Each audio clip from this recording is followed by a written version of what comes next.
Quando falamos do Deus do Velho Testamento, muitos o veem apenas como um Deus de juízo, ira e leis. Mas será que é só isso? Comecemos pelo começo. Gênesis, onde Deus se revela como Criador. No princípio, Deus criou os céus e a terra. Gênesis 1:1. Ele não é um ser distante, frio ou vingativo. Ele é um artista divino que molda o universo com palavras. A criação não é um ato de violência, mas de amor e propósito. O Deus do Velho Testamento não cria por necessidade, mas por generosidade. Ele planta um jardim, sopra vida no homem e caminha com ele. Veja que proximidade. Este Deus é um pai presente desde o início. Ele se relaciona com o ser humano de forma pessoal. Ele dá liberdade, mas também limites. E aqui nasce a tensão entre justiça e amor.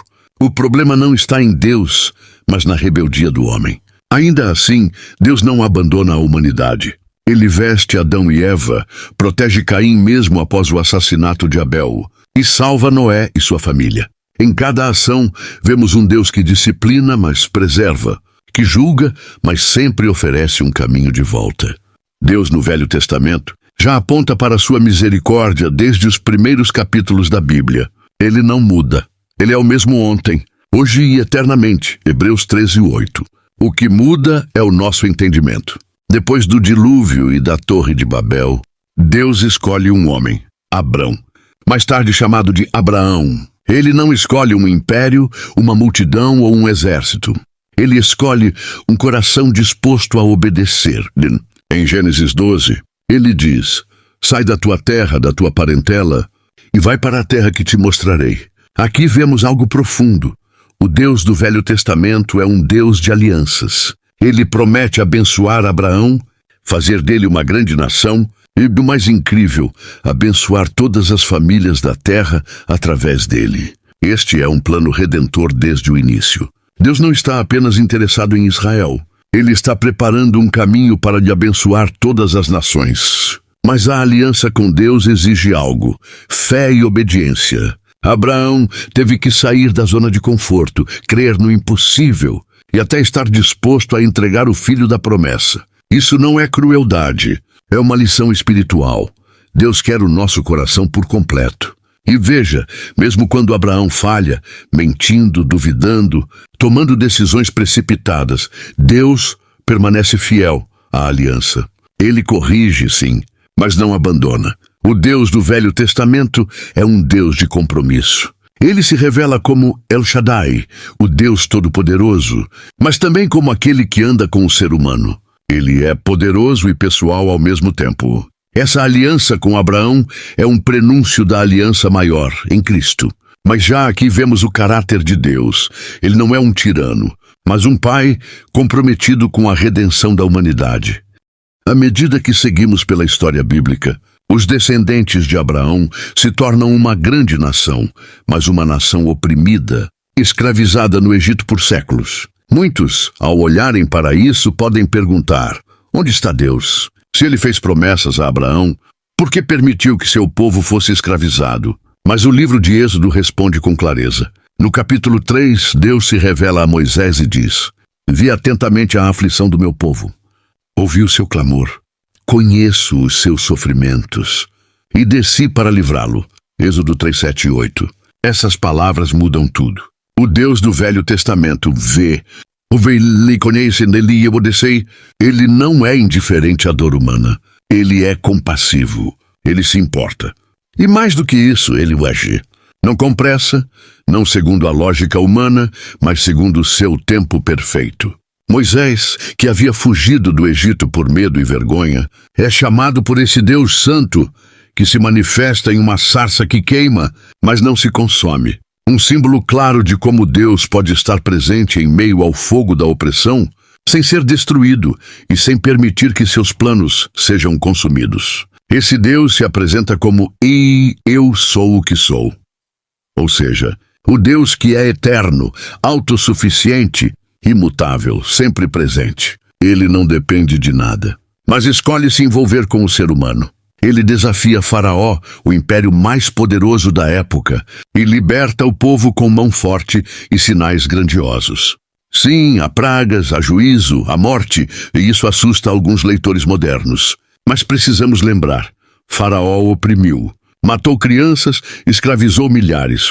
Deus não ignora a injustiça. A ira de Deus no Velho Testamento é resposta ao pecado, à opressão, à idolatria e à rebeldia consciente. Não é um surto de raiva, mas um ato justo de um Deus santo que também é misericordioso. Antes de cada praga, Deus dá avisos. Ele estende chances, mas há um limite para a dureza de coração. E mesmo em meio à libertação, Deus instrui o povo a celebrar a de Páscoa, um cordeiro sem defeito, cujo sangue livra os primogênitos da morte. Isso não é apenas um ato histórico, é um sinal profético, apontando para o Cordeiro de Deus que um dia tiraria o pecado do mundo. O Deus do Velho Testamento não apenas salva, mas ensina. Ele conduz Israel com uma nuvem durante o dia e uma coluna de fogo à noite. Ele os guia, alimenta, protege. Mesmo quando o povo reclama, se rebela ou duvida, Deus mostra-lhe paciência. E assim vemos, ele é o Deus que liberta e caminha junto. Ele não abandona o povo no deserto. Ele está lá, fiel, mesmo quando a fé do povo falha. Após libertar o povo do Egito, Deus os conduz ao deserto, não para perdê-los, mas para formá-los. No Monte Sinai, ele faz algo que muitos enxergam com receio. Ele entrega a lei. Muita gente, especialmente nos dias de hoje, vê a lei como uma lista opressora de proibições. Mas se olharmos com atenção, perceberemos que a lei não é um fardo, mas uma expressão do caráter de Deus e um guia para a vida plena. Quando Deus dá os 10 mandamentos, ele começa assim: Eu sou o Senhor teu Deus, que te tirei da terra do Egito, da casa da servidão. Êxodo 22. Antes mesmo de exigir algo, Deus lembra o povo do que ele já fez. Ele os libertou. A obediência, portanto, não é uma condição para a salvação, mas uma resposta à graça já recebida. A lei é dada para uma nação recém-liberta, que precisa aprender a viver em liberdade, com justiça, dignidade e adoração verdadeira. Cada mandamento é uma proteção contra a idolatria, contra a opressão, contra o egoísmo. Não matarás, não adulterarás, honra teu pai e tua mãe, não furtarás. Tudo isso não é porque Deus quer controlar, mas porque Ele deseja preservar a vida, a família, a integridade, a comunhão. A lei também revela algo essencial. O ser humano precisa de redenção, porque mesmo com as orientações claras, o povo insiste em se desviar. O bezerro de ouro, construído aos pés do Monte Santo, nos mostra como o coração humano é propenso à idolatria. E aqui vemos novamente o equilíbrio entre justiça e misericórdia. Deus poderia destruir aquele povo rebelde, e diz isso a Moisés. Mas Moisés intercede. E Deus ouve a oração de um homem. Isso é impressionante. O Deus do universo ouve o clamor de um servo. Ele se deixa tocar pela intercessão. Sim, há consequências para o pecado. Sim, Deus é santo e não negocia sua justiça. Mas ele é também longânimo, compassivo, tardio em irar-se e grande em misericórdia, como veremos repetidamente no restante do Velho Testamento. A lei não é o fim, mas o começo de uma jornada de transformação. Ela aponta para o padrão de Deus e também aponta para a nossa necessidade de um Salvador. E mesmo aqui, nas páginas do Velho Testamento, esse Salvador já está sendo anunciado. O sistema sacrificial, o sangue do Cordeiro, o sumo sacerdote, tudo é uma sombra de Cristo. O Deus do Velho Testamento não está escondendo o amor. Ele é amor, mas um amor que também disciplina, que corrige, que conduz para o bem verdadeiro e não para prazeres passageiros. Ele quer um povo diferente, um povo que o represente entre as nações, um povo que brilhe. E essa missão começa com a revelação da sua vontade, não para nos aprisionar, mas para nos libertar do pior cativeiro, o pecado. E me farão um santuário e habitarei no meio deles. Essa frase é simples, mas revolucionária. O Deus eterno, Criador dos céus e da terra, deseja habitar entre o povo. Ele não se contenta em ser adorado à distância. Ele quer estar presente, caminhar com seu povo, fazer morada no meio deles. O tabernáculo era um reflexo da realidade celestial, com detalhes cuidadosamente planejados. Não era apenas um local de culto, mas um símbolo da presença de Deus entre os homens. O véu, o altar, o propiciatório, tudo apontava para algo maior.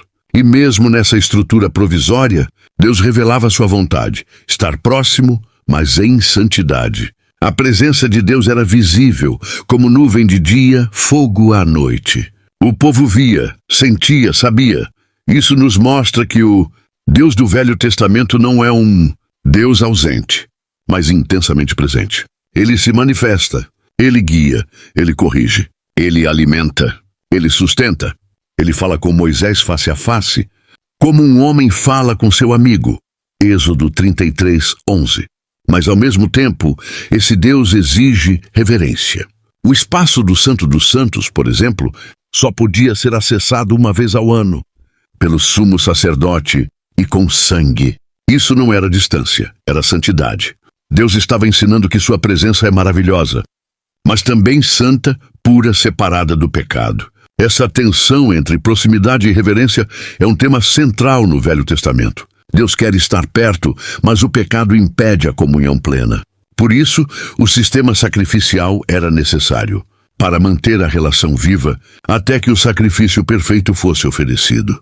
Veja que contraste. Enquanto as religiões pagãs faziam rituais para manipular seus deuses distantes, o Deus de Israel se autolimita em amor. Desce, anda com o povo, fala, ouve, disciplina e restaura. Ele não é uma força impessoal. Ele é o Senhor que habita no meio do seu povo. E mais, o tabernáculo era montado no centro do acampamento. Isso nos ensina algo valioso. Deus quer ser o centro da vida do seu povo. Não a margem, não um detalhe, mas o eixo, o coração da existência. Esse mesmo desejo ecoa em toda a Bíblia. Desde o Éden até o Apocalipse, Deus busca um lugar de habitação entre os homens. E tudo começa aqui, no deserto, com uma tenda, mostrando que o Deus do Velho Testamento é o Deus que deseja comunhão, mesmo com um povo imperfeito. Depois da libertação do Egito, da entrega da lei e da construção do tabernáculo, o povo de Israel começa sua jornada pelo deserto.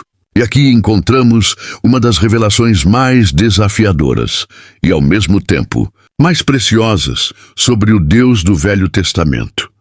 Ele é o Deus que prova, disciplina e purifica. O deserto não é um acidente, é uma escola. Deus poderia ter levado o povo diretamente à Terra Prometida em poucos dias, mas ele escolhe um caminho mais longo, não por crueldade, mas porque o povo estava livre fisicamente, mas ainda preso internamente. No livro de Deuteronômio, capítulo 8, Moisés revela o propósito divino. E te lembrarás de todo o caminho pelo qual o Senhor teu Deus te guiou no deserto, para te humilhar, te provar, para saber o que estava no teu coração. Deuteronômio 8:2. O Deus do Velho Testamento não quer apenas libertar corpos, mas quer transformar corações. E o deserto é o lugar onde ele revela o que está escondido. A murmuração, a idolatria, a falta de fé, mas também a fidelidade dele, que sustenta o povo com maná, que faz brotar água da rocha, que não deixa a roupa desgastar, nem os pés incharem. Mesmo quando o povo se rebela, Deus permanece. Ele envia serpentes, sim, mas também envia a cura. Ele fere, mas sara. Ele corrige, mas sustenta. O deserto revela a impaciência divina com um povo teimoso, mas também mostra como Deus nunca deixa de ser Deus justo e misericordioso. Ao mesmo tempo, muitos veem o deserto como castigo, mas na perspectiva divina, o deserto é purificação e preparação. A geração que saiu do Egito não estava pronta para herdar a promessa. O coração deles ainda pertencia ao Egito, por isso, constantemente queriam voltar. Eles haviam visto os milagres, mas Taskim não tinham conhecido os caminhos do Senhor. Salmo 95:10. E mesmo assim, Deus não quebra sua aliança. Ele levanta uma nova geração, fala com Josué, renova promessas, vai adiante na batalha. Ele continua com seu povo, mesmo quando há perdas no caminho. Ele é fiel à sua palavra, mesmo quando o povo é infiel. Essa é uma grande lição. O Deus do Velho Testamento não busca a perfeição humana, mas corações ensináveis, quebrantados, prontos a confiar. Ele não desiste fácil. Ele prova porque ama e purifica porque quer nos levar mais fundo. A verdade é que todos nós passamos por desertos, períodos de silêncio, de espera, de incerteza. E se olharmos com olhos espirituais, veremos que, assim como no Velho Testamento, Deus está ali também, guiando, testando, corrigindo e, acima de tudo, nos preparando para viver suas promessas com maturidade e fé. O povo, enfim, entra na Terra Prometida. Josué os lidera com coragem e fé. Conquistas acontecem, muros caem, promessas se cumprem. Tudo parece caminhar para um tempo de glória, de paz, de relacionamento profundo com Deus. Mas o coração humano é inquieto. Logo depois da morte de Josué, o povo começa a esquecer. Esquecer o que Deus fez. Esquecer quem Deus é. Começam a se misturar com as nações pagãs, a adorar outros deuses, a desprezar a lei que os libertou. E aqui, no livro de Juízes, vemos uma das cenas mais tristes da história bíblica. Um povo que se prostitui espiritualmente. Mas preste atenção, Deus não abandona, Deus sente. O texto de Juízes 10:16 diz que Deus não pôde suportar mais o sofrimento de Israel. Ele sente, ele se comove, ele sofre. O Deus do Velho Testamento não é frio, não é impassível. Ele é um Deus de aliança, com um coração pulsando de amor, mesmo diante da traição. Imagine um marido fiel, traído repetidamente, mas que ainda estende a mão. Essa é a imagem que o próprio Deus usa por meio dos profetas. Em Oséias, ele se compara a um esposo ferido, mas que compra de volta sua esposa infiel. Ele diz: com laços de amor eu os atraí, o meu coração se comove dentro de mim. As minhas compaixões a uma se acendem. Oséias 11:4-8. Você consegue ouvir isso? O Deus que muitos dizem ser apenas juiz e fogo, se revela como um pai chorando pelo filho rebelde, como um esposo traído, mas ainda apaixonado, como um pastor que sai ao encontro da ovelha perdida, mesmo sabendo que ela pode se afastar de novo. Deus levanta juízes, não é? Libertadores temporários. O ciclo se repete: pecado, sofrimento, arrependimento, livramento. Mas mesmo assim Deus não fecha as portas. Ele continua levantando homens e mulheres, Gideão, Débora, Sansão, Samuel, todos eles usados por esse Deus incansável em amar. É impressionante como mesmo quando o povo faz de tudo para quebrar a aliança, Deus continua sendo Deus, ele continua sendo fiel. Ele é justo, sim, mas sua justiça não apaga sua misericórdia. Elas caminham juntas. Ele corrige, mas logo se move com compaixão. Ele fere, mas cura com ternura. Essa é a verdade esquecida por muitos. O Deus do Velho Testamento ama com uma intensidade